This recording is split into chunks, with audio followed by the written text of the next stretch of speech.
Assalamu alaikum wa rahmatullahi wa barakatuh. Everyone, hope everyone's doing good.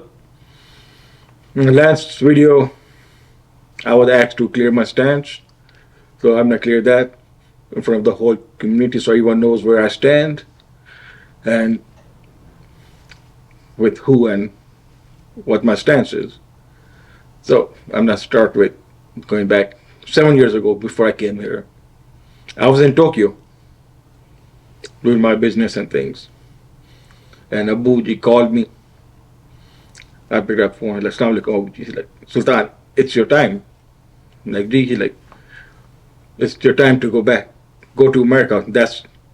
I grew you for that. That was your whole time. I wanted to go there. Me, I haven't back forward because me, I don't want to come. I was like, no, I'm gonna stay in Tokyo. So we had a couple calls, 2, 3 days. He called me and he was like, no, Sultan, you have to go because they've been waiting for you 30 plus years, and I need you there to look after my people. I need someone there at Islamabad, my headquarters. So you're gonna go there, look after my people for me. I said, gee, okay. So that's was my first time when I came here.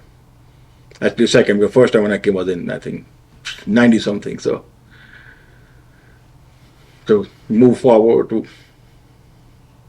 when my boo was almost about to go back home, and I called when he was able to talk and told him I want to come because the doctor said he'd be going back home. And I said, I want to come. He's like, Sultan, no, you can't come. You have to stay there, look after my people. If you come here, what will happen about my people? If you're here, it's like, you can't come here. You have to stay there and look after my people. And that's for a reason I actually stayed back here when my father went back home, because my father did not give me permission to go back home. So I've always been with my father, no matter what. That's one of my stance. Like, my stance always with my father. If you know my stance clearly, I stand with Allah Ta'ala, Prophet Muhammad Sallallahu Alaihi Wasallam, our Qadri's order head, Sheikh Abdul Qadir Jilani, and my father. My father followed that, all the Qadri orders follow that, and I follow the same thing. I'm going to go into that a little afterward, but now I'm going to talk about the treason you all accuse my own me and everyone else about. First, I'm going to go back in history. You can go back to history about how Sheikh Abdul Qadir Jilani was the head of Qadri order. Never in the history of Qadri order have any sheikhs, talibs, or khalifa accused their sheikh's family of treason and tell them, you are removed from the Jamaat. Not only their family, but the Ahl Bayt. Never in the history of the Qadri order this has happened. This has happened the first time ever in the history of the Qadri order. That you remove the sheikh's family, your sheikh's family, you remove them, go on TV and say, you are removed. Not only that, I don't take names. The Shura member ladies, they actually messaged my Ummi. And in the message they said, you have been removed by order of such and such. And the second line said, we will remove your whole family for treason. I have the message on my phone, but I don't take names. But the person knows who it was who sent it. So now I'm going to go back to history, which I think 99% of the Jamaat doesn't know. When the current administration, no one knows about that even. My father told me about it a long time ago. I can't go in detail about it. And I think only 5 people actually knew about it. 2 or 3 might be alive at this time, and I think the rest went back home. Uncle Atiq was one of them who knew about it. So the history go back is my Ummi, her name was Fatah, sir, Fatah Bibi first. Name mean Abu name Fatah Bibi name mean victory. And my grandmother name was Fatah Bibi. That meant mother of victory. The history of that name was when my Ummi was 11 years old. I have no worry, but my father told me. He said when my Ummi was 11 years old in America, she put her life in line for Abuji. I can't go into details for reasons, but she was hospitalized, and the doctor actually said that it's a miracle she's alive.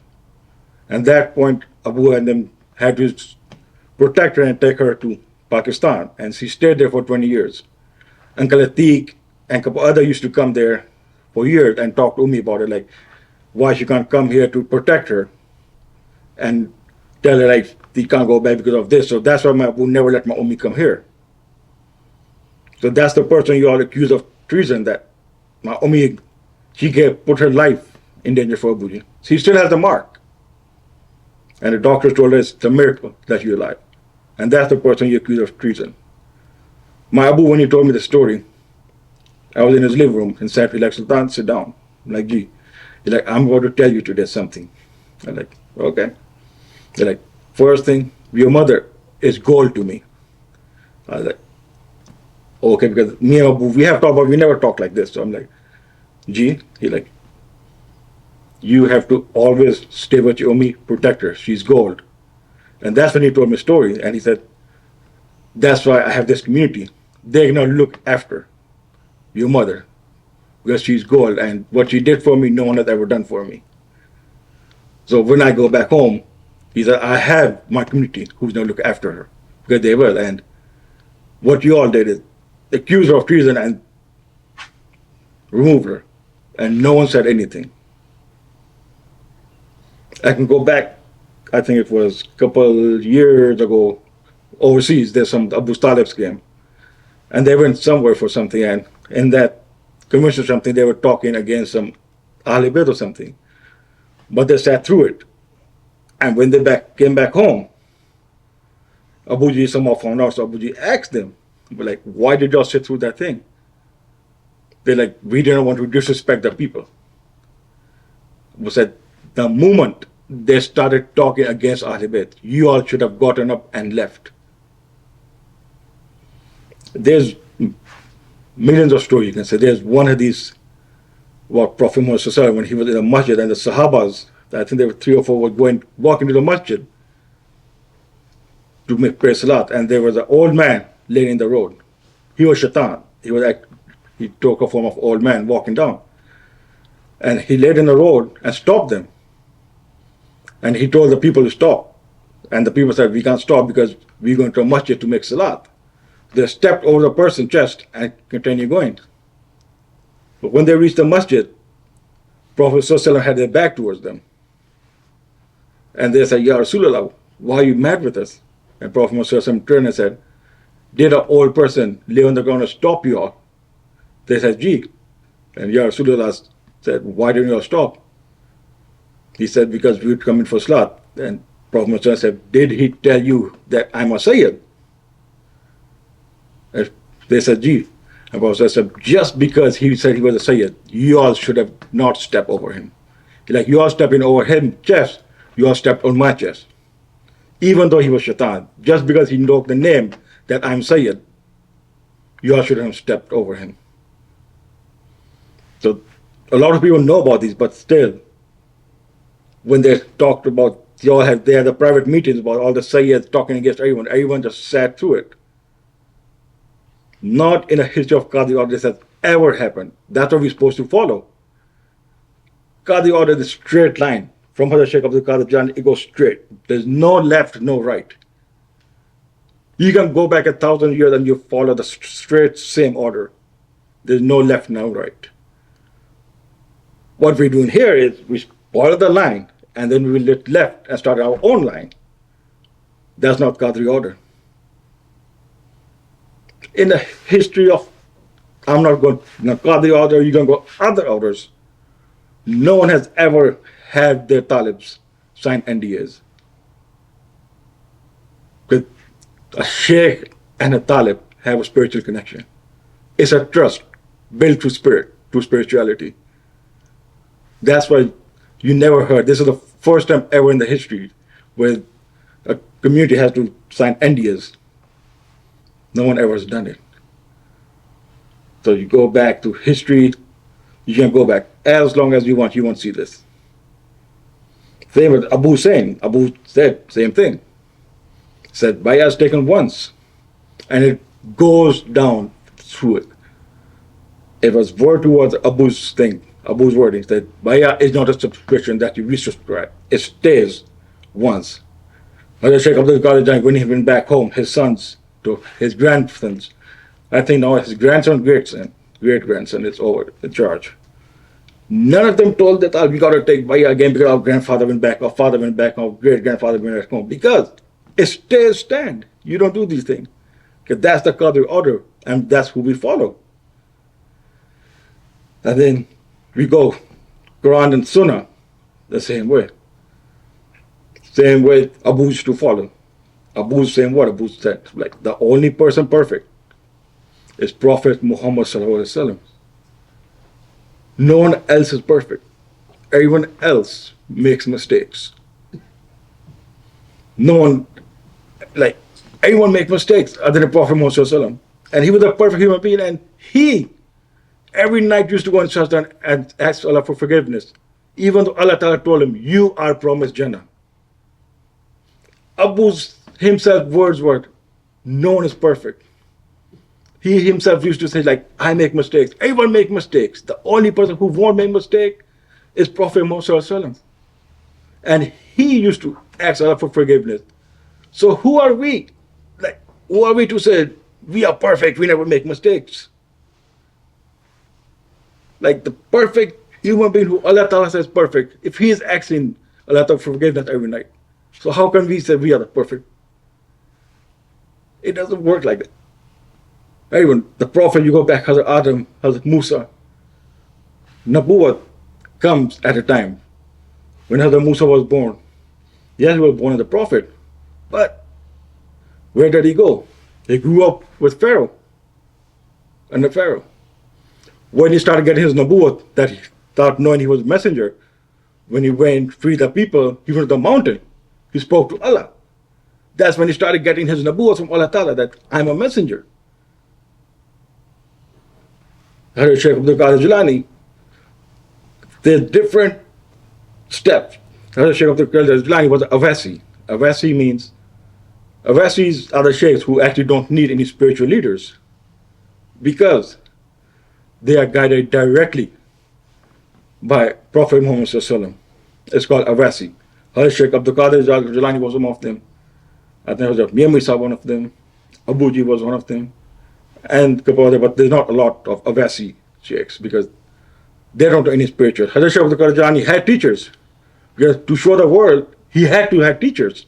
He had teachers, but in reality, he was Avasi, meaning he didn't need any teacher because he was guided and taught directly spiritually by Prophet Muhammad sallallahu alaihi wasallam. So that's that. And then, I'm not talking about my siblings. What they did on page is, someone talks about your father. What are you going to do? Abuji was your Murshid, our father. Anyone talks about your father, you're going to go in defense to try to protect him, no matter who the person is. And that's what they did. They went in defense, tried to protect their father. And if you all want to go about that, there were people, I don't take names, as I said before, who have statuses on their WhatsApp, saying Munafiq, calling Ummi and everyone Munafiq, dogs and this. And what happened to them? They're still in the Jamaat. Nothing. If Abu was here physically, he would have skinned all of them alive, and they all know it. They all know it. But since Abu is not here physically, they think they can do anything they want to. But one thing you're all forgetting, he's still here spiritually. And he's watching everyone and watching every single step everyone's taking. He might not say anything, but he's watching. And in time, everything has a time. What's going to happen is going to happen. Because Allah Ta'ala himself says in Hadith and Quran, if you disrespect Ahl Bayt, say anything against Ahl Bayt, it's a Prophet Muhammad Hadith. You take war against Ahl Bayt is meaning you're taking a war against me. It's not something small. I'll be 100%. I don't watch any of videos which come out or anyone posts any. That's not me. I don't watch any. I just hear things. So there was another thing about which this, I think was about Prophet Nuh alayhi Islam, where Allah Ta'ala, it said where Allah Ta'ala lines between, draws the line between father and son. But you all told the important point out. That's Nuh alayhi Islam's son. He not only disobeyed his father, Prophet Nuh, he disobeyed Allah Ta'ala also by not getting on that ship. You can go back, Abu's sons, daughters, none of them ever disobeyed him. Father and sons, father and daughter, always had arguments. You all can't sit here and tell me you all never had an argument with your father or your mother. That's a father-son-daughter relationship, the mother-son relationship. You all cannot say that, oh, we never argue with our father or our mother. That's what father and son and daughter and mothers do. That's their relation. But none of his sons or daughters ever disobeyed Allah or their father. They might have gone back and forward, but at the end, we all always did what our fathers told us and our mother. So that was to clarify the video of that report of Prophet Nuh alayhi Islam. It makes no point because it's baseless. That everything you have, you can't point it. Islamically, you got to have evidence for everything. And that was saying you all accused my ummi and my sibling of treason. So if you don't go by Islamic law, I go by Islamic law. So I'll say it right now. We will, and we should have a court, Islamic scholars court hearing, and we'll bring evidence, and you all bring your evidence, and let's see who's accused of treason. And I'm not talking about our Jamaat scholars, no. Because if they were scholars, they would know what big of sin they committed by just sitting in a meeting where they were talking against Ahlul Bayt and saying bad things about Ahlul Bayt. So they are not scholars anymore. Because we'll call scholars, real scholars, who know Abu, who knew Abuji, who learned everything from Abuji, who would never say a single word against his family or any other Ahlul Bayt. So this is my appeal to y'all, to the Shura. I'm ready, send me a date and I'll get the scholars. I just will make a call and all of them will be here. You prove your evidence, and if you prove it, treason, then okay, they're accused. I'll walk out with them. And if they don't, then you all will have to face the consequence of treason, because you all know how big of an accusation this is in Islam, if you follow Islam. And same with our Jamaat scholars. You all say you're onto Al-Azhar.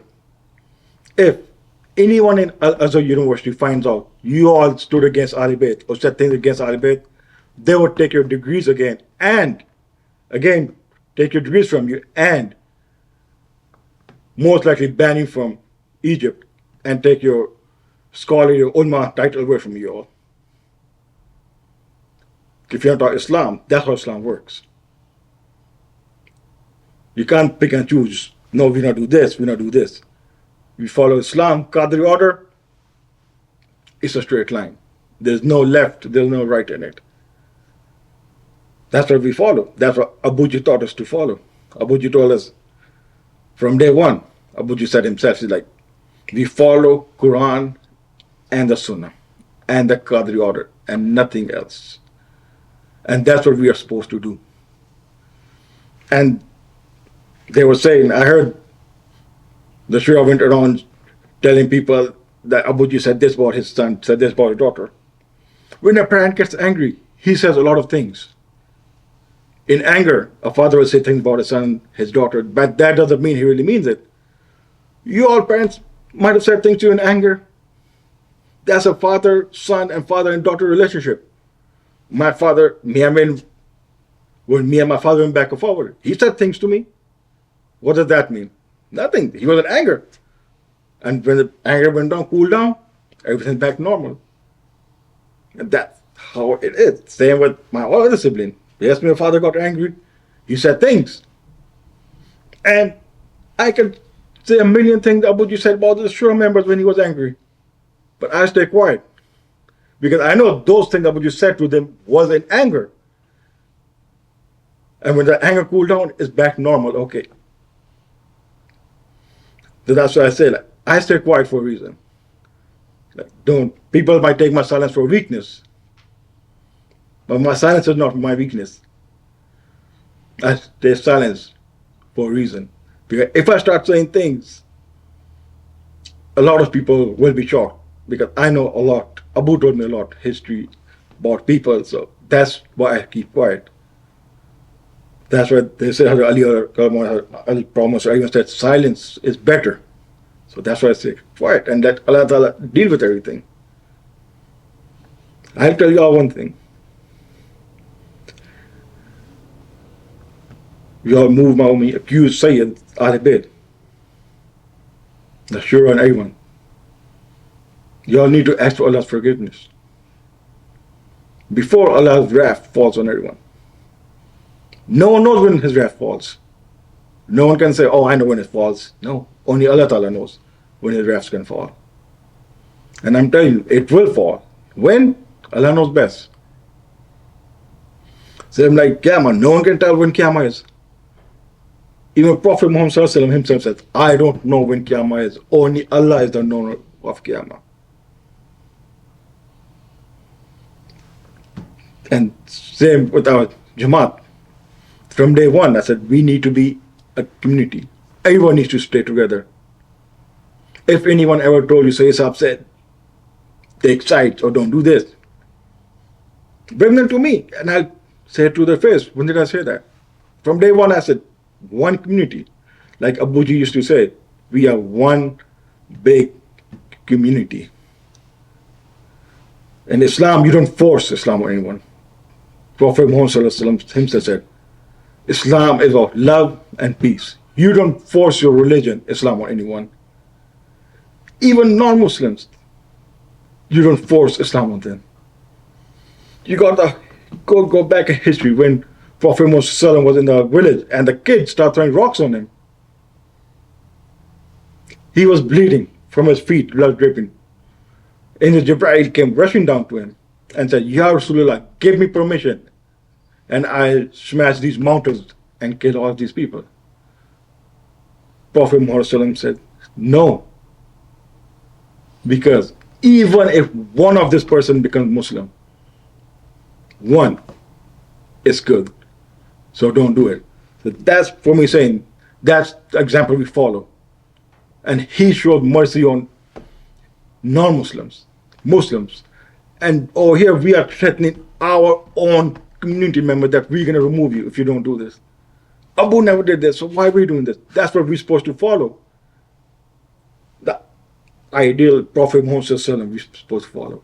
Sheikh Abdul Qadir Jilani, the head of Qadi order, who Abu used to follow also. It's called unity. That's what they say, strength and unity. You don't just remove people. No, you remove. We are supposed to bring everyone together. Bring a whole community, go out, give dawah, get more people. Spread Islam. That's what we are supposed to do. But yet, what we're doing? Kicking our own people out. No, you are doing this. You got to prove things. How you telling people you're going to remove if you post such and such on your status? If you post, say, Sultan on your status? Like, who does these things? We're supposed to be one big community. And same with because Khalifa Yahya Rahmatullah, his family, threatening him, we'll remove you, his family. I was there when my mother in the hospital. And what was being spread around the Jamaat? Oh, we gave him time. How can you say we gave him time when the mother is in hospital? Like, the person you're talking about, Khalifa Yahya Rahmatullah, daughter, Abu's word to word, and all the Shura are witness to it. Actually, was on Skype when Abu said, if it wasn't for Khalifa Yahya Rahmatullah, we wouldn't have this Jamaat because he gave Abu Jid the Jamaat in his hand. And here you all are threatening his family that we're going to remove you. Go back to history and learn who you're dealing with. Then you got Uncle Atiq Rahmatullah. Everyone knows how much Abu loved him. None of y'all can say that Abu didn't say that he's like my friend, my brother. I have Abu's word, he's my friend, my brother. That's why he stayed overseas with 2 to 3 years at a time. And now you all are going His wives and them were telling them to pick a side. They are the founding mothers and the founding fathers of the Jamaat. Abu said, they, Fatih Rahmatullahi, and all founding mother and everyone, they planted the seeds and watered the plants, and we are eating off the fruit of their hard labor of the trees. They are the ones who made the real sacrifice, and we are just sitting here eating the fruit. And now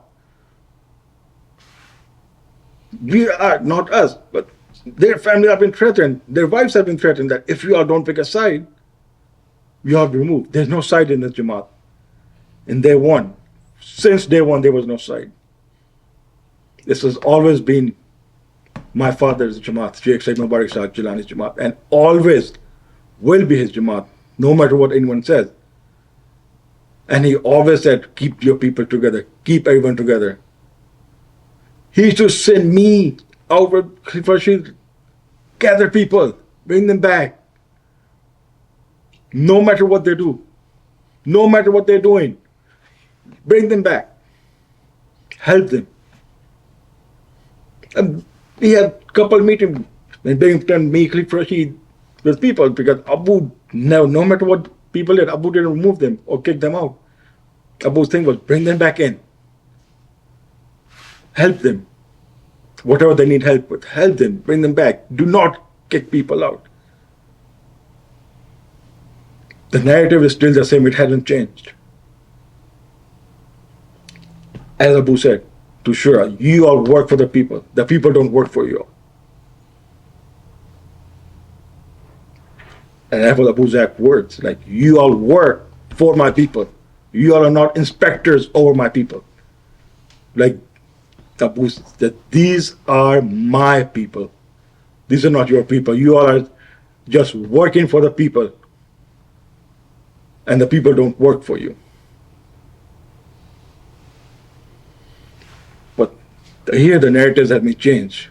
It shouldn't be changed. And then with our lands, Abu wanted each land to have its own school, its own masjid,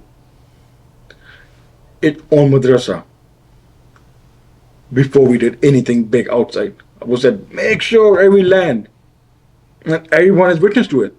Abu said, make sure every land has its own school, masjid, and madrasa where they can go read Hifz Quran. And more than half of our lands don't have any of these things. How can we focus on other things while our lands are still not up to par with school, masjids, and madrasa where we can teach our kids Hifz Quran? And I'm going to clear my stance again, where I stand, which I said before.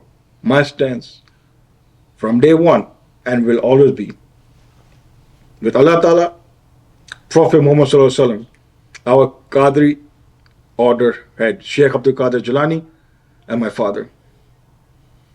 And that's the only stance I take. No matter who actions me, this is my stance.